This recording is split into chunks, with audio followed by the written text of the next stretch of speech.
Mock drill चल रही है यहाँ गेट नंबर 7 पर, मेट्रो का 7 नंबर गेट है, वहाँ मॉक ड्रिल चल रही है।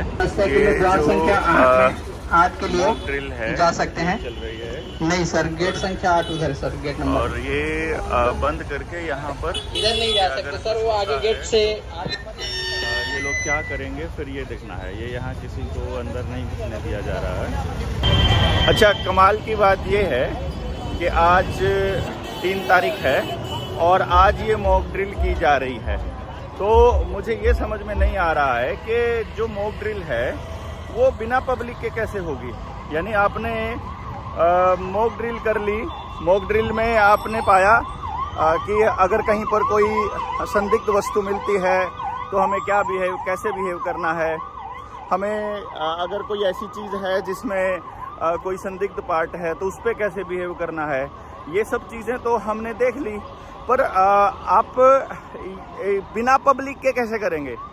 मतलब खाली जगह में तो क्या मॉक ड्रिल होएगा? मॉक ड्रिल तो तब होएगा जब पब्लिक ही हो वहाँ पर, और तब आप ऐसा करें और तब कंट्रोल करके दिखाएं। जब असली हालात आएंगे तब थोड़ी ये मॉक ड्रिल काम आएगी। ये मॉक ड्रिल, यहाँ पर भी कुछ जवान यहाँ पर खड़े हुए हैं। गेट नंबर 8 है ये मेट्रो का, आप देखिए। तो इसको आप ट्रेनिंग का हिस्सा मान सकते हैं, क्योंकि इसको आप मॉक ड्रिल नहीं मान सकते। मॉक ड्रिल में तो आपको उन्हीं हालातों को क्रिएट करना होता है जिस तरह के हालात होते हैं, और पब्लिक कैसे रिएक्ट करेगी ये बात तो पब्लिक ही बताएगी। ये आपने अगर कंट्रोल्ड एक पोजीशन पे किया तो ये आप अपने लोगों की ट्रेनिंग कर रहे हो या फिर पब्लिक में एक दहशत का माहौल बना रहे हो, अगर ऐसा हो रहा है तो। और मॉक ड्रिल अदरवाइज आपको एक दिन रखना चाहिए, सभी को पता होना चाहिए कि मॉक ड्रिल होती है ताकि पब्लिक डरना बंद करे। वर्दी वालों को देख के वैसे ही लोगों की हवा निकल जाती है यहाँ पर तो। इसलिए सजेशन ये है कि ये ट्रेनिंग वाला पार्ट आप, ये तो सेट जो जैसे फिल्मों वाले सेट बनाते हैं, अपने सेट में अपने घर में कर लीजिए जैसे मर्जी, और वहाँ पर इसको कार्रवाई कीजिए।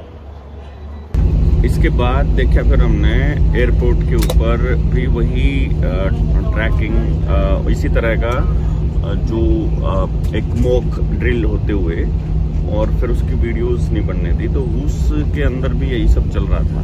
मतलब कि मॉक टेस्ट चल रहा है। अभी आप लोगों के साथ क्या होने वाला है इसकी एक ट्रायल। और ये इसलिए नहीं हो रहा है कि आप लोगों की बहुत चिंता है सरकारों को।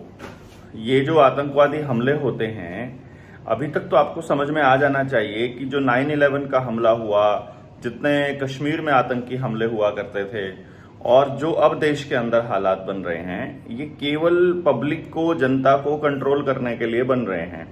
आतंकवादियों का नाम लेकर के आप लोगों के फेशियल रिकॉग्निशन वाले सॉफ्टवेयर वाले बहुत हाई रेजोल्यूशन कैमरास फिट करने हैं इनको रेलवे स्टेशन, बस स्टैंड और एयरपोर्ट्स पर।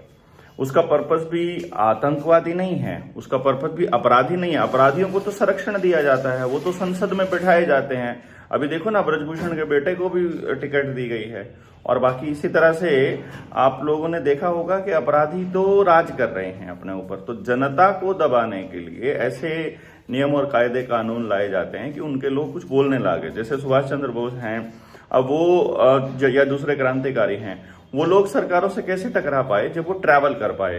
तो ट्रैवलिंग एक बड़ा मुद्दा रहता है, और इनको मालूम होता है कि ट्रैवल करेगा बंदा तो ही सब चीजें जनता के सामने ला पाएगा और लोगों से मिल पाएगा।